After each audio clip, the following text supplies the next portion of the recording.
మీరిచ్చిన సూచనలపై మా సమస్యకి పరిష్కారం తెలియటం లేదు. కొన్నిసార్లు అలాగే ఉంటుంది తోమా. నాతో చేరు. లెక్కించడానికి కొలవడానికి నూతన మార్గాన్ని నీకు చూపిస్తాను. సమయాన్ని భిన్నమైన కోణంలో చూపిస్తాను. చూస్తూ ఉండు. అందరూ బయటికి వెళ్ళండి. కాసేపు నువ్వు వెళ్తుమ్మా.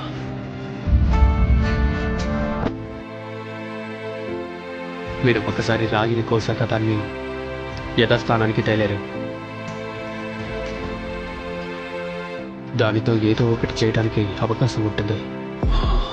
ఆకారం లేని ఒక సున్నపు రాయి లేదా నల్ల రాగి దాని సుదీర్ఘమైన ప్రయాణాన్ని ప్రారంభిస్తుంది.